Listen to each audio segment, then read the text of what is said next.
professora descobriu que aluno autista de 12 anos era seu filho biológico. Quando a juíza perguntou se Marina Silva estava preparada para ouvir os resultados do exame de DNA, ela hesitou.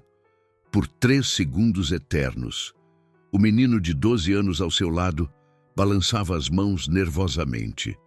Todos na sala sabiam que aqueles resultados não eram sobre uma simples disputa de guarda. Era sobre uma mentira que durava 12 anos. O cheiro de cera de móveis impregnava o tribunal. As cadeiras de madeira escura rangiam sob o peso da tensão. Marina sentia o suor frio descendo pelas costas, manchando a blusa azul simples que escolhera para parecer humilde. Lucas tamborilava os dedos no ritmo que sempre fazia quando estava ansioso. A advogada Amanda respirava pesadamente ao seu lado. Ricardo observava tudo em silêncio mortal, os punhos cerrados sobre a mesa de mogno polida. A voz da juíza cortou o ar como lâmina. Os resultados confirmam. Lucas é filho biológico da requerente. Marina não estava ali como professora dedicada. Não estava ali apenas defendendo um aluno especial.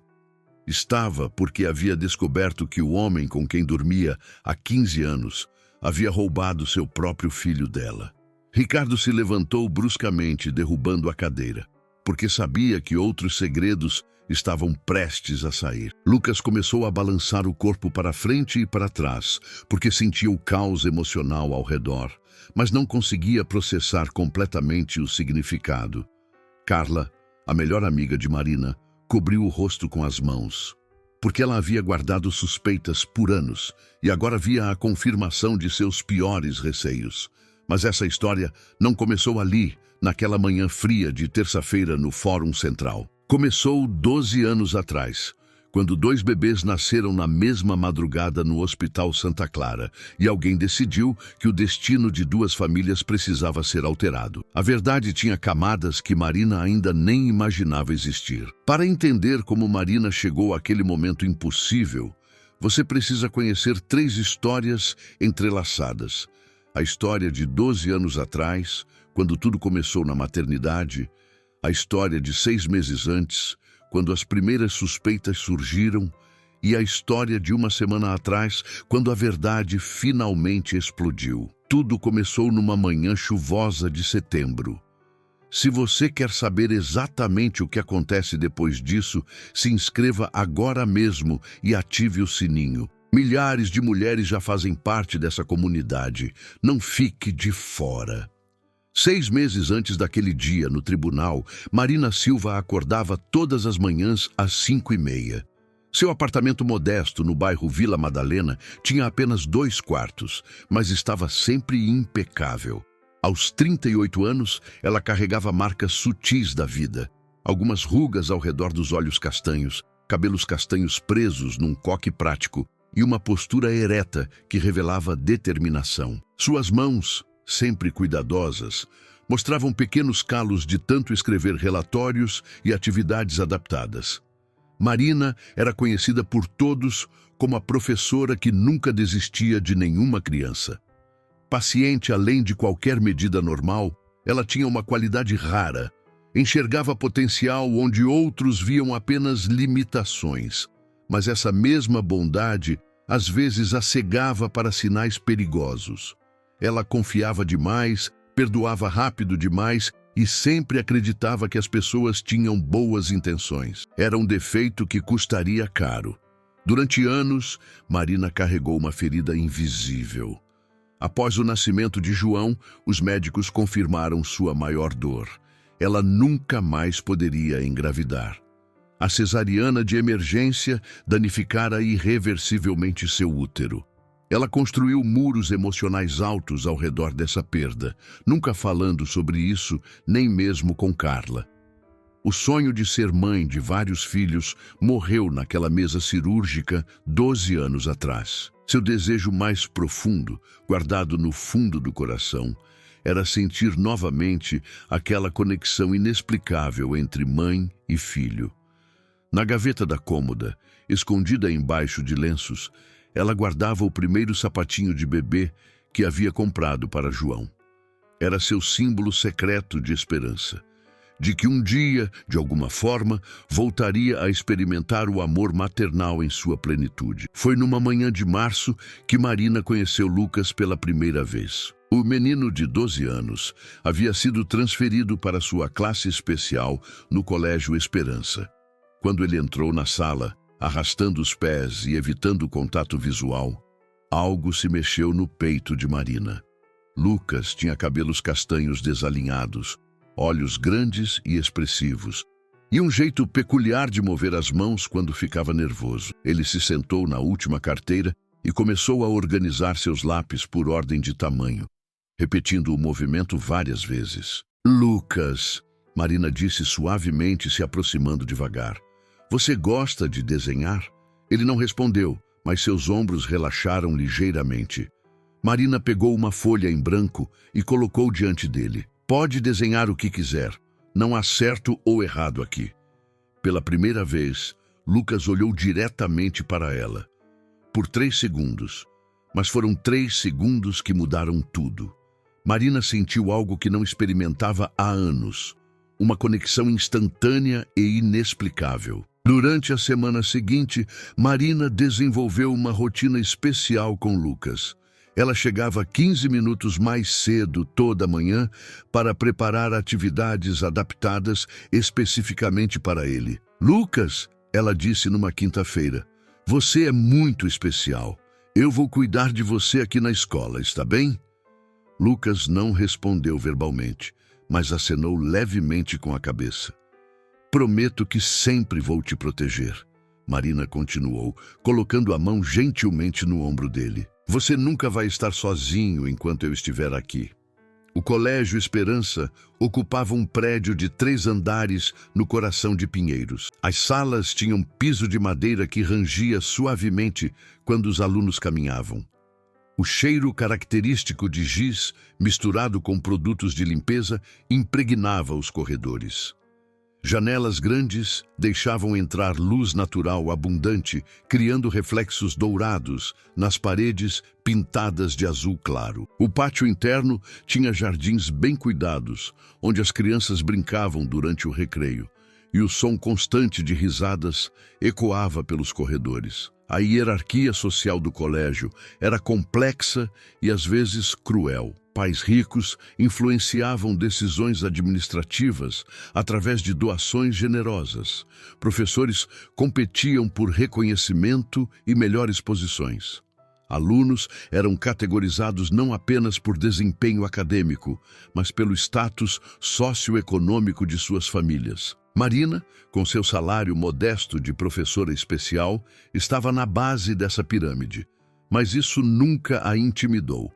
As regras não escritas desse mundo incluíam nunca questionar publicamente decisões da diretoria, manter sempre aparência impecável durante eventos escolares e compreender que certas famílias tinham privilégios especiais. Marina seguia essas regras por necessidade, mas internamente lutava contra um sistema que priorizava dinheiro sobre o bem-estar das crianças. Ela se encaixava nesse mundo como peça deslocada de um quebra-cabeças.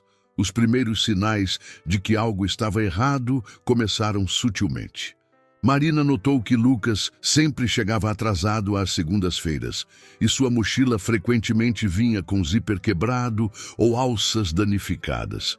Quando questionava sobre isso, ele ficava agitado e começava a balançar as mãos compulsivamente. Está tudo bem em casa, Lucas? Ela perguntou certa manhã. Ele apenas apontou para um desenho que havia feito. Uma casa com janelas fechadas e nenhuma porta visível. Na sala dos professores, Marina começou a ouvir comentários estranhos sobre a família de Lucas. Aquele menino tem sorte de ter um padrasto tão dedicado, comentou a professora de português Vera. Ricardo Monteiro é um homem admirável, assumindo uma criança que não é sua. Marina franziu a testa. Padrasto? Ela sempre assumiu que Ricardo era o pai biológico de Lucas. Como assim, padrasto? Perguntou. Vera pareceu surpresa. Você não sabia? Lucas foi adotado quando bebê. Ricardo se casou com a mãe biológica depois. A última tarde de paz que Marina lembrava aconteceu numa quinta-feira de abril. Ela havia preparado o jantar para Ricardo e João, lasanha, o prato favorito da família. A mesa estava posta com as melhores louças, velas acesas criavam um ambiente acolhedor. João, agora com 12 anos, contava animadamente sobre seu dia na escola regular. Ricardo parecia relaxado, sorrindo enquanto servia vinho. "Você está feliz no trabalho?" ele perguntou para Marina. "Muito", ela respondeu, sem imaginar que sua felicidade estava construída sobre uma mentira terrível que em breve desmoronaria completamente. Foi justamente essa dedicação maternal natural que levaria Marina, semanas depois, a tomar a decisão mais perigosa de sua vida. 2 semanas depois daquela conversa na sala dos professores, Marina recebeu um telefonema que mudaria tudo. Era terça-feira, 8 da noite, quando seu celular tocou, mostrando número desconhecido. "Marina Silva?" A voz feminina tremeu. "Meu nome é doutora Helena. Trabalhei no Hospital Santa Clara há 12 anos. Preciso conversar com você, urgentemente." Marina sentou na beira da cama. "Sobre o quê?" A médica respirou fundo. "Sobre os bebês que nasceram em setembro de 2013. Sobre o que seu marido fez." O coração de Marina acelerou violentamente. Suas mãos tremiam tanto que o telefone quase caiu. "Que bebês? Do que você está falando?" A voz da doutora Helena saiu em sussurro desesperado. "Lucas não é filho adotado. Ele é seu filho biológico. Ricardo trocou os bebês na maternidade. Eu fui ameaçada a permanecer em silêncio todos esses anos. Mas não aguento mais." Marina sentiu o chão desaparecer sob seus pés. Náusea subiu pela garganta. "Isso é loucura", ela sussurrou. "Por que ele faria isso?" A resposta veio cortante como vidro. "Porque Lucas nasceu com autismo e Ricardo não aceitava ter um filho imperfeito." Durante toda aquela noite, Marina não conseguiu dormir. Deitada ao lado de Ricardo, ela observava o homem que acreditava conhecer. Ele roncava suavemente, completamente em paz, enquanto a vida dela desmoronava. 1000 perguntas explodiam em sua mente. Como ele conseguiu fazer isso? Quantas pessoas estavam envolvidas? João sabia de alguma coisa? E Lucas? Seu Lucas era realmente seu filho? A possibilidade era simultaneamente impossível e perfeitamente lógica. Aquela conexão inexplicável que sentira no primeiro encontro, a semelhança física que nunca havia notado conscientemente, a forma como Lucas respondia melhor a ela do que a qualquer outro professor. Na manhã seguinte, Marina marcou encontro com a doutora Helena num café discreto na zona oeste. A médica apareceu magra, envelhecida, com olheiras profundas. "Eu guardei provas", Helena disse, empurrando um envelope pardo pela mesa. "Documentos, registros hospitalares alterados, e-mails trocados com Ricardo." Marina abriu o envelope com mãos trêmulas. Dentro havia fotografias das pulseiras de identificação dos bebês, relatórios médicos com rasuras visíveis e prints de conversas que mostravam claramente a conspiração. "Por que você concordou?"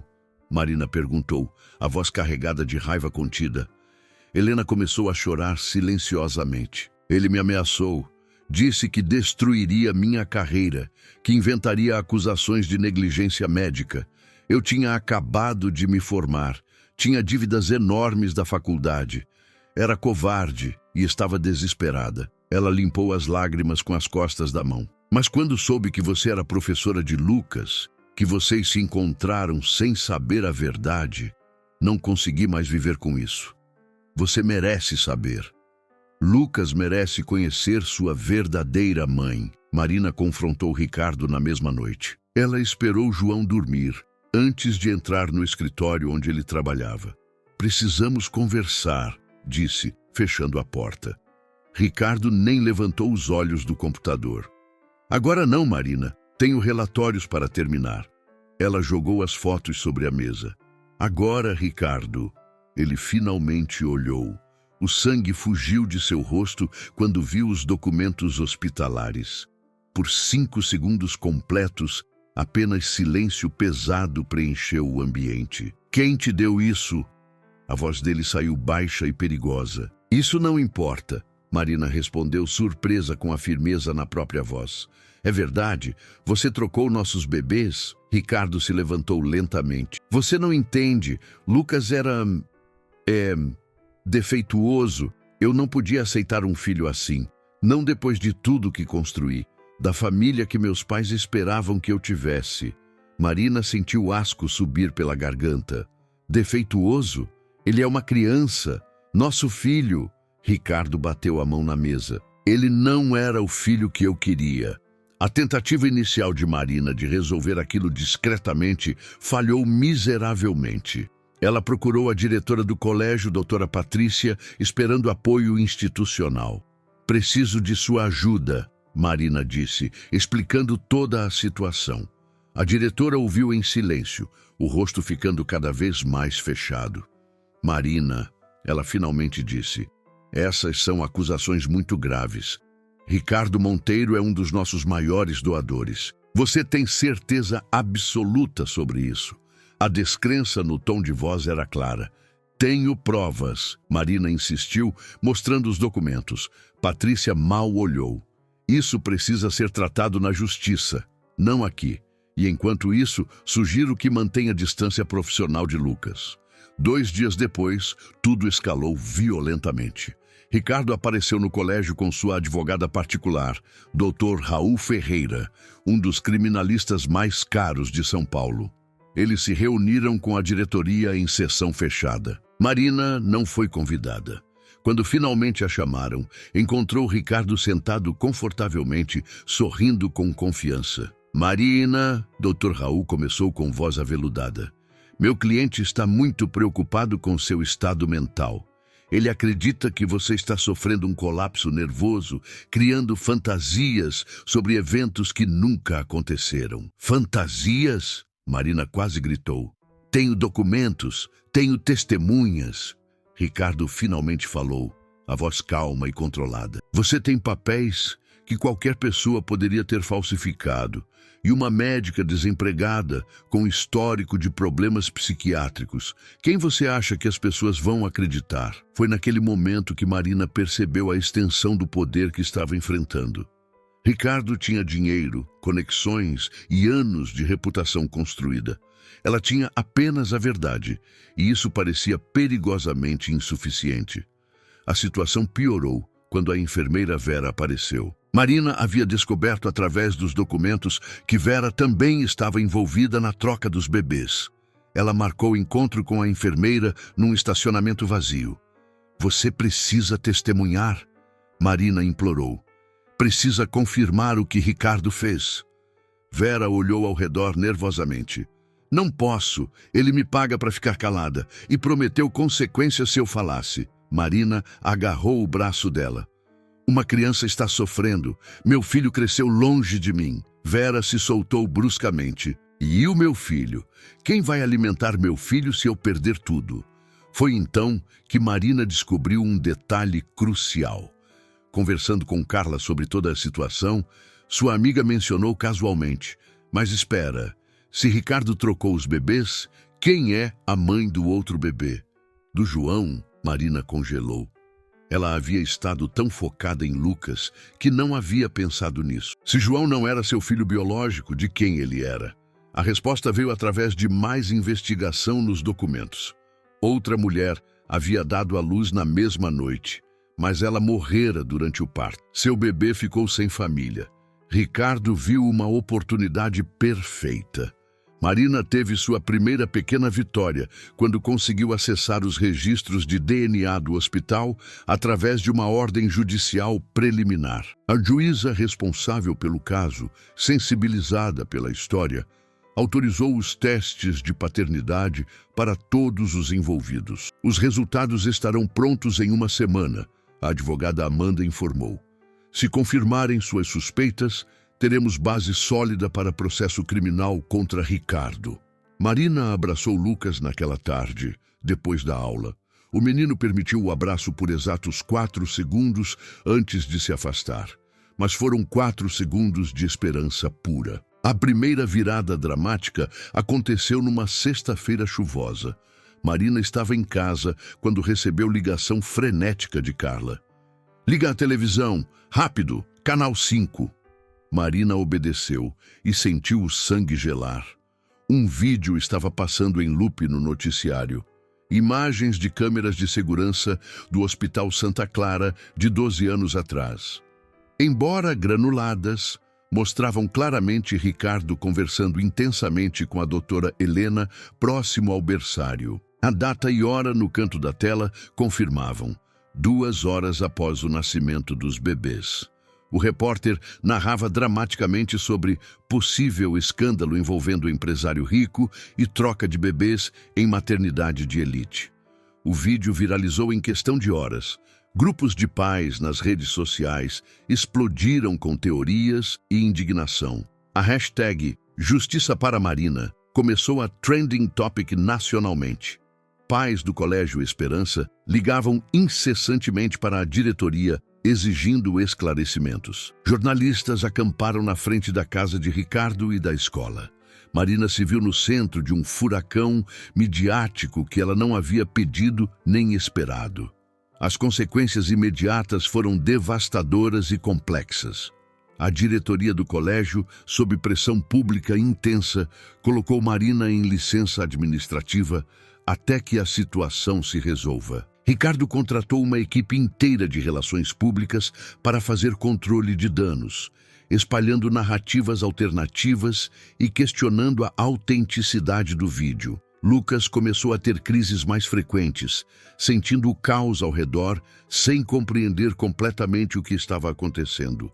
E João, seu João, finalmente descobriu a verdade da pior forma possível, através de comentários cruéis de colegas na escola. Mas o que Marina não sabia era que Ricardo já estava preparando seu contra-ataque mais devastador. E nas próximas 2 semanas, tudo o que ela conhecia desmoronaria de formas que jamais imaginou possíveis. A enfermeira Vera finalmente quebrou o silêncio numa manhã de domingo. Ela apareceu na porta do apartamento de Marina, os olhos inchados de tanto chorar, segurando uma pasta amarelada. "Não consigo mais", ela disse com voz quebrada. "Minha filha me perguntou ontem se eu era criminosa. Ela viu na internet." Marina a convidou para entrar, preparando café, enquanto Vera desabafava anos de culpa guardada. "Ricardo me pagou 50 mil reais naquela época. Era mais dinheiro do que eu já havia visto na vida." Vera revelou detalhes que ninguém mais conhecia. "Havia uma terceira pessoa envolvida", ela disse tremendo. "Dr. Mário Augusto, chefe da maternidade. Ele falsificou os documentos oficiais em troca de uma doação anônima de 200 mil reais para a reforma do hospital." Marina anotava cada palavra freneticamente. "E a mãe biológica de João? Ela realmente morreu no parto?" Vera balançou a cabeça. "Cláudia Santos, 22 anos, não tinha família, não tinha ninguém. Ricardo viu nela a oportunidade perfeita, um bebê sem ninguém para questioná-lo." A pasta que Vera trouxe continha fotografias que ela havia secretamente tirado na maternidade, incluindo uma imagem clara de Ricardo segurando Lucas recém-nascido com expressão de desgosto visível. "Eu sabia que um dia precisaria dessas provas", Vera confessou. "Guardei tudo esses anos, sabendo que Ricardo poderia me destruir se eu falasse, mas também sabendo que se algum dia a verdade viesse à tona, eu precisaria me proteger." Marina segurou a fotografia com mãos trêmulas. Ali estava seu filho, minutos após o nascimento, sendo rejeitado pelo próprio pai. Depois que Vera foi embora, Marina finalmente se permitiu quebrar completamente. 12 anos de vida baseados numa mentira. 12 anos amando um filho que não era biologicamente seu, enquanto seu verdadeiro filho crescia longe dela, sofrendo por não compreender por que não se encaixava na família. Marina se trancou no banheiro e chorou por horas, um choro visceral que vinha das profundezas de sua alma. Era dor, raiva, traição e luto misturados numa agonia indescritível. Quando finalmente conseguiu parar, seu rosto estava inchado e os olhos vermelhos como se tivesse sido fisicamente agredida. Ela gravou um monólogo confessional no celular naquela noite, precisando exteriorizar os sentimentos que a estavam consumindo. Eu sempre soube que havia algo diferente em mim como mãe. Ela sussurrou para a câmera. Sempre senti que faltava uma peça. João era um menino doce, obediente, mas nunca tive com ele aquela conexão instintiva que outras mães descreviam. Eu me culpava. Achava que era defeito meu. Agora entendo. Meu coração materno sempre soube a verdade, mesmo quando minha mente não sabia. Carla chegou 1 hora depois e encontrou Marina ainda gravando, falando para o vazio sobre anos de culpa e questionamentos internos. Carla abraçou a amiga e ofereceu uma perspectiva que Marina precisava ouvir. Você não perdeu 12 anos, disse suavemente. Você salvou Lucas. Se não fosse seu instinto materno, sua dedicação natural, ele poderia ter sofrido muito mais. Você foi colocada na vida dele exatamente quando ele precisava. Marina olhou para a amiga através das lágrimas. Mas eu falhei com João também. Ele cresceu sentindo que algo estava errado e agora descobriu da pior forma possível. Carla pegou as mãos de Marina. João sabe que você o amou da melhor forma que conseguiu. Amor verdadeiro não precisa de DNA. 3 dias depois, Marina decidiu conhecer melhor o passado de Ricardo. Ela contratou um investigador particular, Roberto Silva, especializado em crimes financeiros. O que ele descobriu revelou um homem ainda mais perturbado do que ela imaginava. Ricardo havia crescido numa família onde aparências eram tudo. Seu pai, um empresário conservador e cruel, havia rejeitado publicamente um sobrinho com síndrome de Down, cortando completamente os laços familiares. Pessoas como nós não podem se dar ao luxo de ter imperfeições. Era uma frase que Ricardo repetiu várias vezes em conversas gravadas secretamente por empregados descontentes. O investigador revelou que a obsessão de Ricardo por perfeição vinha de traumas profundos da infância. Ele havia sido constantemente humilhado pelo pai por qualquer sinal de fraqueza, desenvolvendo uma necessidade patológica de controlar sua imagem pública. Quando Lucas nasceu com sinais claros de autismo, Roberto explicou, Ricardo viu isso como falha pessoal, como prova de que não era o homem perfeito que sempre tentou ser. Marina começou a entender que, embora isso não justificasse suas ações, Ricardo era também uma vítima de um sistema familiar tóxico que valorizava aparência sobre humanidade. Mas a complexidade moral da situação ficou ainda mais evidente quando Marina descobriu algo chocante. Ricardo havia genuinamente tentado ser um bom pai para João. Investigações mostraram que ele investira enormes quantias em educação, terapia e oportunidades para João, tentando compensar a culpa do que havia feito. Ele ama João de verdade, Roberto disse, da forma distorcida dele, mas ama, e tem medo genuíno de perdê-lo. Marina percebeu que Ricardo tinha suas próprias feridas, seus próprios medos, e que talvez ele tivesse feito uma escolha terrível, motivada por desespero, não apenas por crueldade. Enquanto isso, o caso ganhava dimensões nacionais. Programas de televisão debatiam ética na maternidade, especialistas discutiam direitos parentais e grupos de apoio a famílias de autistas se mobilizaram em defesa de Marina e Lucas. O BI Justiça para Lucas se tornou um movimento nacional, com milhares de pessoas compartilhando suas próprias histórias de discriminação contra crianças especiais. A pressão pública sobre Ricardo aumentou exponencialmente e sua empresa começou a perder contratos importantes devido à associação negativa. Grupos de mães nas redes sociais se dividiram em facções. Algumas defendiam Marina incondicionalmente, outras questionavam por que ela não havia percebido sinais mais cedo, e um terceiro grupo debatia se Ricardo poderia ter sido motivado por amor genuíno por ambos os filhos, mesmo que de forma equivocada. As discussões se tornaram tão intensas que várias amizades de longa data terminaram e o caso se tornou o teste de caráter que dividia famílias inteiras. Marina começou a receber mensagens cruéis online. "Que tipo de mãe não reconhece o próprio filho?" perguntava um comentário. "Você é tão interesseira quanto ele", acusava outro. Se fosse uma mãe de verdade, teria sentido a diferença. Cada mensagem era uma facada no coração já ferido de Marina. Ela parou de ler os comentários, mas Carla continuava monitorando e reportando os mais agressivos para plataformas e autoridades. A dor de ser julgada publicamente por uma situação que não havia criado era quase insuportável. A situação com João tornou-se criticamente delicada. Depois de descobrir a verdade, ele se fechou completamente, recusando-se a falar com Marina ou Ricardo. Passou dias trancado no quarto, saindo apenas para a escola, onde era constantemente abordado por colegas curiosos e jornalistas disfarçados. Uma manhã, Marina encontrou uma carta dele sobre a mesa da cozinha. "Eu sempre soube que algo estava errado. Agora sei que era eu. Não sou filho de ninguém. Sou só um erro que aconteceu." Marina correu para o quarto dele, mas João havia saído pela janela e desaparecido por 8 horas, sendo encontrado pela polícia dormindo num parque público. Então, aconteceu algo que ninguém esperava. Lucas começou a falar mais.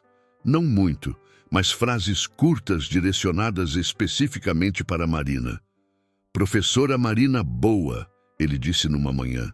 "Lucas gosta, professora Marina." E numa tarde, "Professora Marina é mãe?" Marina ficou sem palavras. Ela se agachou na altura dele e respondeu suavemente: "Você gostaria que eu fosse?" Lucas a olhou diretamente nos olhos por 5 segundos completos, uma eternidade para ele, e acenou levemente com a cabeça. Aquele momento deu a Marina força que ela não sabia que ainda possuía. Mas a complicação inesperada veio quando uma quarta pessoa entrou na história. Juliana Santos, prima de Cláudia, a mãe biológica de João, que havia morrido no parto. Juliana apareceu acompanhada de advogado, alegando que tinha direito legal sobre João, já que era parente sanguínea mais próxima da mãe verdadeira. "Cláudia me falou sobre a gravidez antes de morrer", ela disse numa coletiva de imprensa improvisada. "Ela queria que eu cuidasse da criança se algo acontecesse com ela." Marina enfrentou um dilema moral devastador. Lutar pela guarda de Lucas, seu filho biológico, era claro e justificado. Mas João, ele havia sido enganado da mesma forma que ela, tinha sido vítima das manipulações de Ricardo, e agora havia uma parente biológica querendo criá-lo. Seria justo lutar para manter João longe de sua família verdadeira? Ou seria mais um ato de egoísmo, semelhante ao que Ricardo havia feito 12 anos antes? A diferença era que Marina amava João genuinamente, mas isso dava a ela mais direitos do que o DNA. Marina tentou resolver a situação conversando diretamente com Juliana, mas a reunião foi desastrosa. "Você criou meu sobrinho em cima de uma mentira", Juliana a acusou. Cláudia morreu sem saber que filho dela seria roubado. Marina tentou explicar que também havia sido enganada, mas Juliana não quis ouvir. "João merece conhecer sua verdadeira família, sua verdadeira história." O menino estava presente na sala e ouviu tudo, seus olhos se enchendo de lágrimas confusas. Mais tarde, ele trancou-se novamente no quarto e Marina ouviu soluços abafados através da porta. As tentativas de Marina de resolver tudo pacificamente falharam completamente. Juliana entrou com pedido de guarda de João. Ricardo contratou os melhores advogados para manter a guarda dos 2 meninos, alegando que Marina era instável demais para criar qualquer criança. A batalha judicial se tornou guerra de 3 frentes, com cada parte lutando por diferentes combinações de custódia.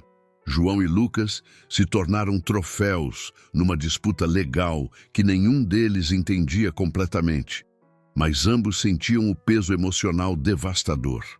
A situação piorava a cada dia. Marina estava perdendo peso drasticamente, dormindo apenas 2 ou 3 horas por noite. João continuava se afastando emocionalmente. Lucas começou a ter regressões comportamentais, voltando a não falar absolutamente nada. Ricardo se tornou mais agressivo e controlador, contratando segurança particular para proteger os meninos de influências negativas. E Juliana mobilizou grupos de direitos familiares, transformando o caso em símbolo de justiça para crianças órfãs. Foi então que Marina percebeu uma verdade terrível.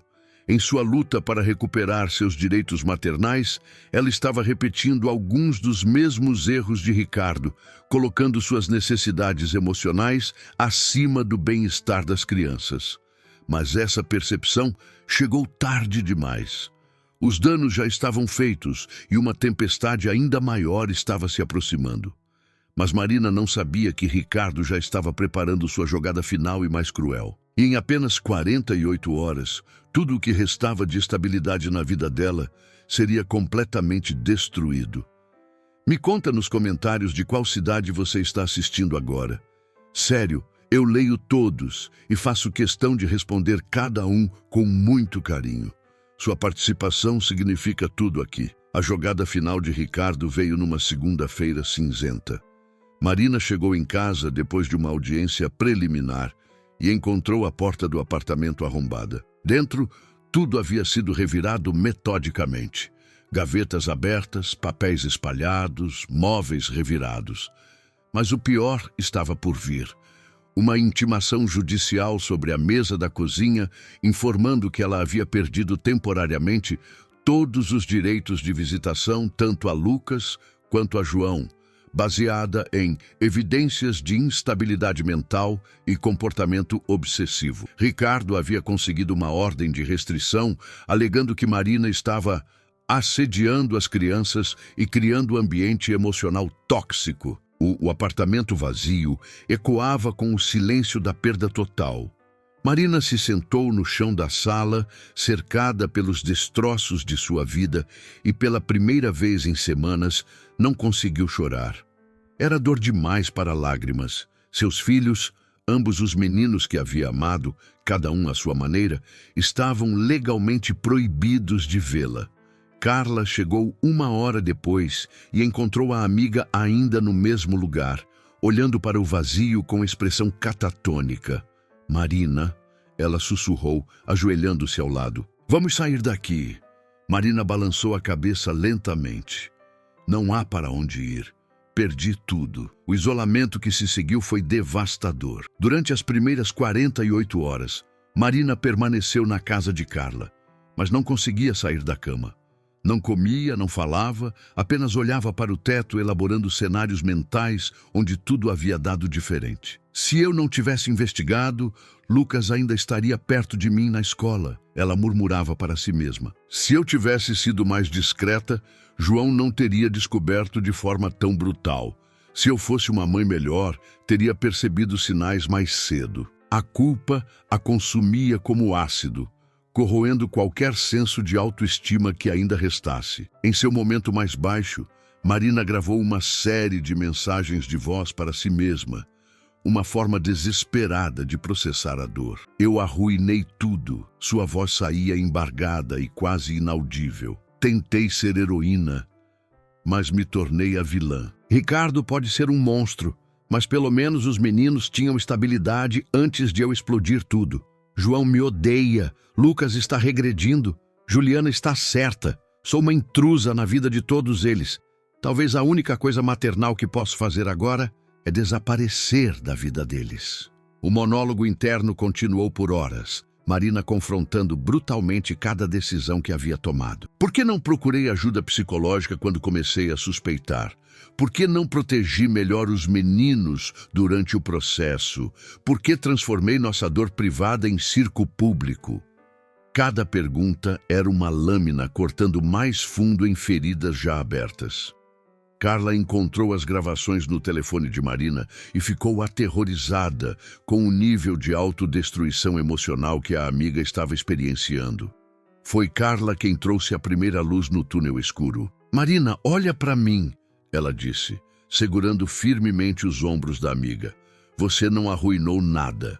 Você expôs uma mentira que estava destruindo 3 crianças, Lucas, João e você mesma quando era criança sonhando em ser mãe verdadeira. Carla puxou uma cadeira e se sentou diretamente na frente de Marina. Lucas está falando mais desde que conheceu você.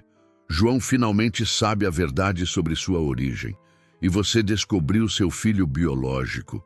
Isso não são falhas, são curas. Carla compartilhou uma perspectiva que Marina não havia considerado. Lembra quando éramos pequenas e você sempre dizia que queria ser professora para salvar crianças perdidas? Você não falhou nisso. Você encontrou a criança mais perdida de todas, seu próprio filho, e trouxe luz para a vida dele. As palavras de Carla tocaram algo profundo em Marina. Uma lembrança de propósito que havia sido soterrada sob camadas de culpa e desespero. Mas agora eu perdi ele novamente. Marina sussurrou. E perdi João também. Não, Carla disse firmemente. Você plantou sementes de amor verdadeiro em ambos.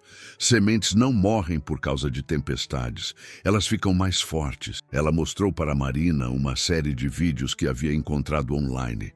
Outros pais de crianças autistas, compartilhando como a história de Marina e Lucas havia inspirado eles a lutarem melhor pelos próprios filhos. Você não salvou apenas Lucas. Salvou centenas de crianças cujos pais viram sua coragem e decidiram amar melhor. Marina começou a ver sua situação através de lente diferente. Talvez sua jornada não fosse apenas sobre recuperar seus filhos, mas sobre quebrar ciclos de rejeição e preconceito que afetavam inúmeras famílias. Lucas passou 12 anos acreditando que não era amado completamente. Ela refletiu em voz alta. João passou 12 anos sem conhecer sua verdadeira história. Eu passei 12 anos com um vazio no coração que nunca entendi. Ricardo quebrou 3 vidas com uma decisão egoísta. A semente de esperança que Carla plantou começou a germinar quando Marina recebeu uma ligação inesperada. Era a doutora Amanda, sua advogada, com notícias surpreendentes. Marina, a enfermeira Vera, conseguiu algo importante. Ela gravou secretamente uma conversa com Ricardo há 3 anos, onde ele confessa detalhes da troca dos bebês. A voz de Amanda tremeu de excitação. É prova irrefutável. Podemos derrubar as ordens de restrição e provavelmente conseguir não apenas a guarda de Lucas, mas também processar Ricardo criminalmente por falsificação de documentos e sequestro. Pela primeira vez em dias, Marina sentiu energia retornando ao seu corpo. Por que Vera guardou essa gravação por 3 anos? Perguntou. Ela disse que sempre soube que um dia precisaria se proteger. Amanda explicou. Ricardo havia começado a fazer ameaças sutis novamente, insinuando que, se ela algum dia falasse, ele garantiria que ela nunca mais trabalhasse em nenhum hospital do país. Vera gravou as ameaças como seguro de vida. Marina tomou a decisão mais corajosa de sua vida naquela noite. Ela ligou para Ricardo diretamente, algo que sua advogada havia proibido terminantemente. Alô? A voz dele soou surpresa. Marina, você não deveria estar me ligando. Sua voz estava calma, mas Marina detectou nervosismo subjacente. Ricardo, ela disse com firmeza que surpreendeu a si mesma. Acabou. Tenho a gravação onde você confessa tudo para Vera há 3 anos. Tenho as ameaças que você fez para ela ficar calada. Tenho documentos médicos originais mostrando a troca. Houve silêncio longo do outro lado. Quando Ricardo finalmente falou, sua voz havia perdido toda a arrogância. O que você quer? Marina respirou fundo. Quero meus filhos de volta. Quero que você confesse publicamente.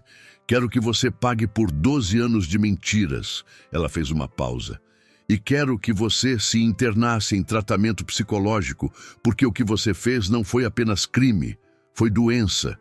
Ricardo tentou barganha desesperada. Marina, você não entende as consequências. Se isso se tornar criminal, não é apenas minha vida que vai ser destruída. É a de João também. Ele vai crescer sabendo que o pai que o criou é um criminoso condenado. Marina fechou os olhos. Ele ainda estava tentando manipulá-la, usando João como escudo. João vai crescer, sabendo que o pai que o criou finalmente escolheu fazer a coisa certa. Ela respondeu: nunca é tarde demais para começar a ser homem honesto. Marina desligou o telefone e imediatamente ligou para sua advogada. Amanda, quero entrar com todas as acusações possíveis amanhã de manhã e quero solicitar audiência de emergência para a reversão das ordens de restrição. Sua voz estava firme, decidida. Também quero que seja público. Nada de acordos fechados. Nada de proteção para a reputação de Ricardo. Justiça completa. Ela passou a noite elaborando um plano detalhado. Não apenas para recuperar seus filhos, mas para garantir que outras famílias nunca passassem pelo que eles haviam passado. Marina decidiu que processaria não apenas Ricardo, mas também o Hospital Santa Clara por negligência e cumplicidade. Ela criaria uma fundação para apoiar famílias de crianças especiais que enfrentassem rejeição. Transformaria sua dor em propósito maior. Na manhã seguinte, Marina se vestiu cuidadosamente. Um terno azul marinho simples, mas elegante, cabelos presos em coque firme, maquiagem mínima, mas impecável.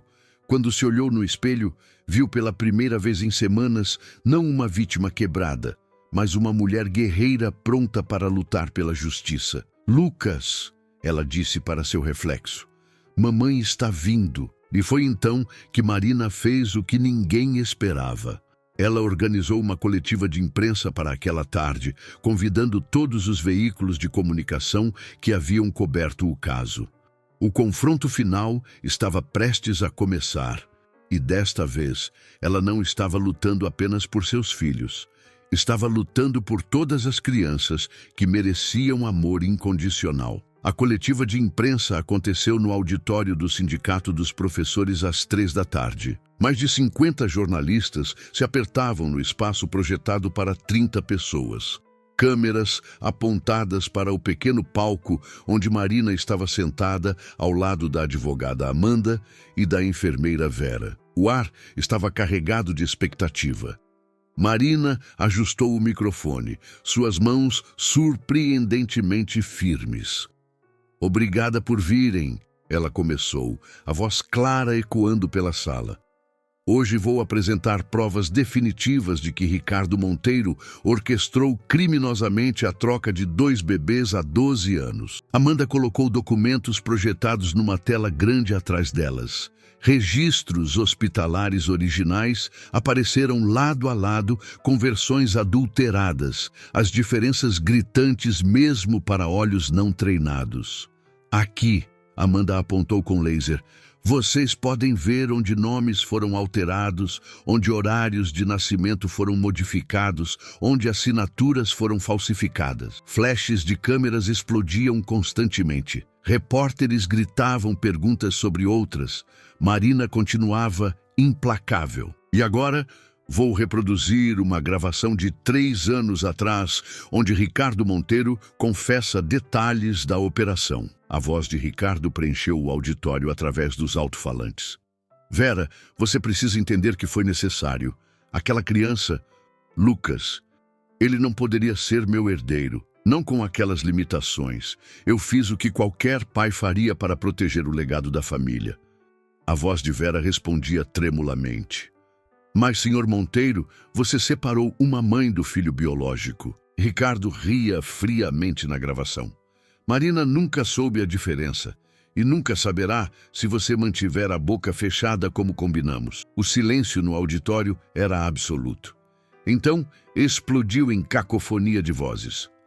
Marina, como você se sente ouvindo isso? Quando você vai processar? O que você quer que aconteça com Ricardo agora? Marina levantou a mão pedindo silêncio. Quero justiça completa, criminal, civil e moral. Mas mais importante, quero meus filhos. Sua voz quebrou levemente na última frase, a única evidência de emoção que permitiu transbordar. Testemunhas na sala sentiram arrepios. Aquele era momento que mudaria tudo. Ricardo tentou controlar os danos imediatamente. 40 minutos após a coletiva, Ele convocou sua própria reunião com imprensa, flanqueado por seus advogados caros. Mas desta vez, sua confiança habitual estava visivelmente abalada. Suor brilhava em sua testa sob as luzes fortes. Essa gravação foi tirada de contexto, ele começou, mas sua voz saía pouco convincente. Eu estava discutindo cenários hipotéticos com a enfermeira Vera. Repórteres não compraram a história. Senhor Monteiro, a gravação é muito específica. Como você explica os documentos falsificados? Você está admitindo que trocou os bebês? A primeira resistência real de Ricardo veio quando ele ameaçou processar Marina por difamação. Minha cliente tem provas irrefutáveis. Amanda respondeu imediatamente através de comunicado oficial. Qualquer tentativa de intimidação será vista como obstrução de justiça. A tensão escalou quando Ricardo tentou usar sua influência política para atrasar investigações oficiais, ligando para contatos no governo, oferecendo doações estratégicas, mobilizando sua rede de poder. Mas desta vez, a pressão pública era forte demais. Nenhum político queria ser associado ao homem que trocou bebês por preconceito. A tensão chegou ao pico quando Marina e Ricardo se encontraram face a face pela primeira vez desde a coletiva. Foi numa audiência de emergência, 3 dias depois, onde a juíza determinaria a reversão das ordens de restrição. Ricardo entrou na sala com seu exército de advogados, mas seus olhos evitaram Marina completamente. Ela, por outro lado, o encarou diretamente, sem desviar o olhar nem por um segundo. A juíza bateu o martelo. Senhor Monteiro, senhora Silva, aproximem-se. Quando ficaram lado a lado diante da juíza, Ricardo finalmente olhou para Marina. O que ela viu nos olhos dele não foi apenas medo ou raiva, mas algo mais complexo. Vergonha. Ricardo, Marina disse em voz baixa, mas firme, apenas alta o suficiente para ele ouvir. Você roubou 12 anos da minha vida. 12 anos do Lucas. 12 anos de verdade do João. Ricardo abriu a boca, mas nenhum som saiu. Por quê? Ela continuou. Por que você não podia simplesmente amar seu filho do jeito que ele é? Ricardo finalmente encontrou sua voz. Porque eu sou covarde, ele sussurrou. As palavras saindo com dificuldade, como se cada sílaba causasse dor física. Porque fui criado acreditando que perfeição era tudo. Porque eu tinha medo.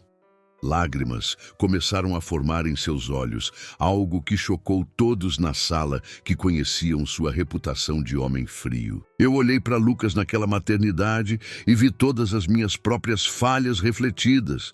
Vi que eu não era o homem forte que sempre fingi ser e não consegui lidar. Você destruiu vidas por medo, Marina disse, mas sua voz carregava agora um tom diferente. Não de raiva pura, mas de algo mais próximo de tristeza pela humanidade quebrada do homem diante dela. Você machucou Lucas, João, e destruiu a si mesmo no processo. Ricardo balançou a cabeça lentamente. Eu sei, e terei que viver com isso pelo resto da vida.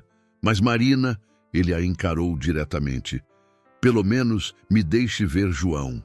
Ele pode não ser meu filho biológico, mas eu o amo. Isso é real. A juíza interviu. Senhor Monteiro, dadas as evidências apresentadas, estou inclinada a remover todas as suas guardas sobre ambos os meninos. Ricardo empalideceu. Não, ele sussurrou. Por favor, não faça isso. Mas a juíza continuou implacável. Suas ações constituem crimes graves. Falsificação de documentos, sequestro por subterfúgio, obstrução de justiça. Uma investigação criminal completa será aberta imediatamente. Até a conclusão, ambas as crianças ficarão sob tutela temporária da senhora Silva, com supervisão dos serviços sociais. A sala explodiu em murmúrios. Ricardo caiu de joelhos ali mesmo, na frente de todos, lágrimas correndo livremente agora. Eu sinto muito.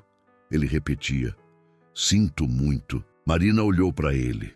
O homem que havia destruído sua vida, que havia roubado seu filho, que havia mentido por 12 anos.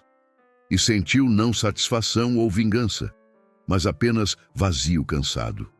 Justiça estava sendo feita, mas não trazia a alegria que ela imaginara. As consequências imediatas foram rápidas e definitivas. A empresa de Ricardo perdeu contratos milionários em 48 horas. Acionistas abriram processos por danos à reputação corporativa. O Hospital Santa Clara enfrentou investigações federais sobre práticas éticas.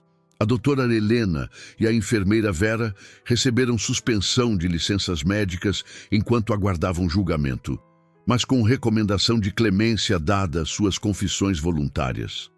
Dr. Mário Augusto, o chefe da maternidade, foi preso tentando fugir do país. João e Lucas foram finalmente liberados para ver Marina numa tarde de quinta-feira. A reunião aconteceu numa sala neutra de serviços sociais com psicólogos presentes. João entrou primeiro, os olhos vermelhos de choro recente. "Mãe", ele disse hesitantemente.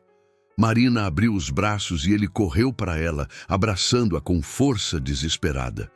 "Eu sinto muito por tudo", ele soluçou. "Não, meu amor", Marina sussurrou, acariciando seus cabelos. "Você não tem nada pelo que se desculpar. Nada disso foi culpa sua." Lucas entrou devagar, as mãos balançando em seu padrão familiar de ansiedade. Marina se ajoelhou na altura dele. "Oi, Lucas." Ele não a olhou diretamente, mas disse em voz baixa: "Professora Marina é mãe de verdade?" Marina sentiu lágrimas rolarem por suas bochechas. "Sim, meu amor. Mamãe sempre foi sua mãe, desde o primeiro dia que você nasceu." Lucas processou isso por longos segundos. Então, pela primeira vez em sua vida, ele se aproximou voluntariamente e abraçou alguém. O abraço foi rígido, desajeitado, mas real. E Marina sentiu pedaços quebrados de seu coração começarem a se juntar novamente. Carla testemunhou tudo através do vidro espelhado e chorou de alegria. A advogada Amanda sorriu pela primeira vez em semanas. Até os psicólogos presentes precisaram limpar lágrimas discretamente. Era a catarse completa, o momento que todos haviam esperado, sofrido e lutado para alcançar. Justiça havia sido feita, verdade havia triunfado e amor verdadeiro havia finalmente encontrado seu caminho. Mas a história não termina com vitória no tribunal. Porque 3 meses depois, consequências de longo prazo ainda precisavam ser enfrentadas e novas decisões difíceis esperavam por Marina. 3 meses depois do julgamento, a vida de Marina havia se transformado de formas que ela jamais imaginou possíveis. Ela se mudou para uma casa maior em Pinheiros, com 3 quartos e um jardim pequeno, mas acolhedor, onde Lucas plantava flores todas as manhãs. O menino ainda tinha seus desafios com comunicação, mas agora falava frases completas quando se sentia seguro. "Mamãe, olha!" ele dizia orgulhoso, mostrando cada nova flor que desabrochava. Marina passava horas ali com ele, simplesmente sentada no gramado, observando seu filho descobrir o mundo no próprio ritmo. João havia feito as pazes com sua identidade complexa. Ele continuava chamando Marina de mãe, mas agora também visitava Juliana quinzenalmente, conhecendo a história de Cláudia, sua mãe biológica. "É estranho", ele confidenciou uma noite para Marina, "mas acho que posso ter 2 histórias, a história de onde vim e a história de quem me criou." Marina abraçou-o forte, orgulhosa da maturidade que ele demonstrava. Juliana, por sua vez, retirou o pedido de guarda depois de perceber o quanto João amava Marina, concordando que o melhor para o menino era a estabilidade com visitas regulares. Ricardo cumpria pena de 3 anos de prisão por falsificação de documentos e obstrução de justiça, mas recebera permissão para visitas supervisionadas com João uma vez por mês. As primeiras visitas foram tensas e silenciosas, mas gradualmente pai e filho começaram a reconstruir um relacionamento baseado em honestidade pela primeira vez. Ricardo iniciou terapia intensiva na prisão e escreveu cartas longas para Marina pedindo perdão, Cartas que ela lia, mas raramente respondia. Ela ainda não estava pronta para perdoá-lo completamente, mas a raiva havia se transformado em algo mais próximo de aceitação triste. Carla permaneceu a rocha inabalável na vida de Marina, ajudando com as crianças, organizando a nova casa e sendo a tia que João e Lucas precisavam. A enfermeira Vera recebeu pena suspensa em troca de seu testemunho crucial e trabalho comunitário, ensinando ética médica em universidades. A doutora Helena perdeu sua licença permanentemente, mas encontrou propósito trabalhando em organizações não governamentais que lutavam por direitos de crianças especiais. Amanda continuou como advogada de Marina, agora focando em criar precedente legal que prevenisse casos similares no futuro.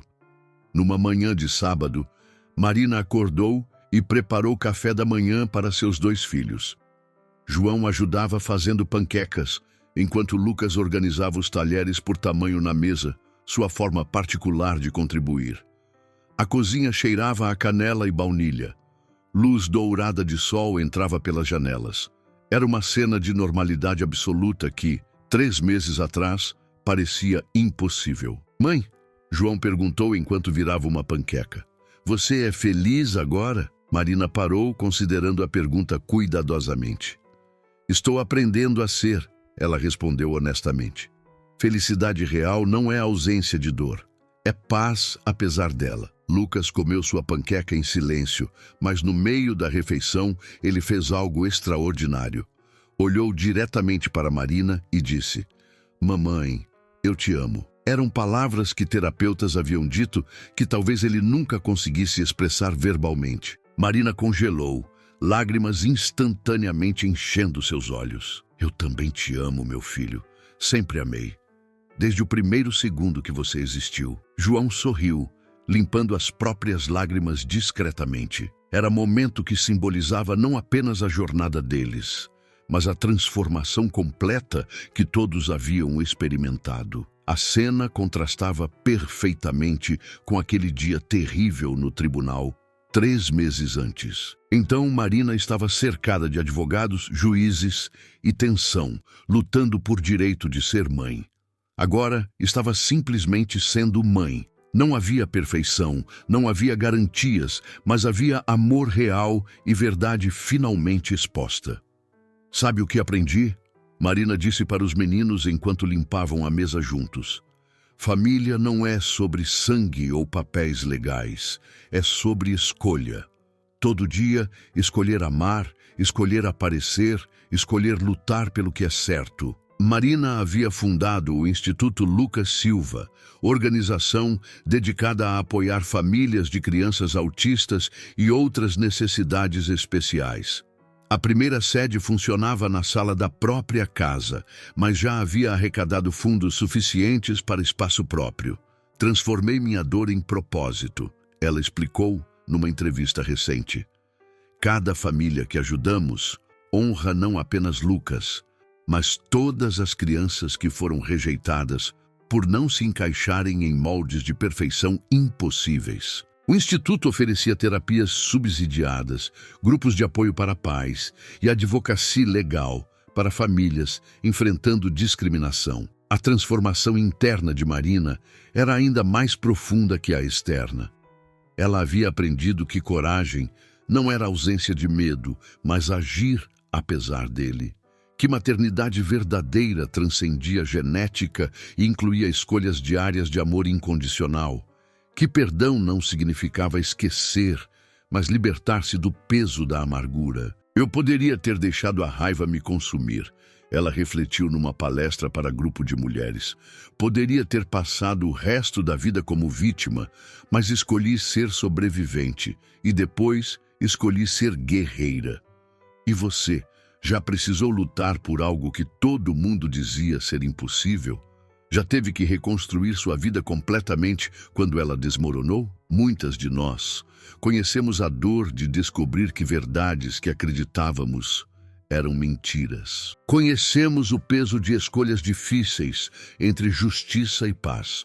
A história de Marina nos lembra que nunca é tarde para buscar verdade, que amor verdadeiro sempre encontra caminho e que nossa maior força vem de vulnerabilidade transformada em propósito.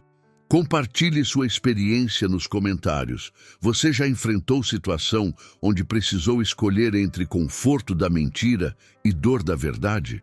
Como você reconstruiu depois? Suas palavras podem ser exatamente o que outra mulher precisa ouvir hoje. Você não está sozinha nessa jornada. Se inscreva no canal.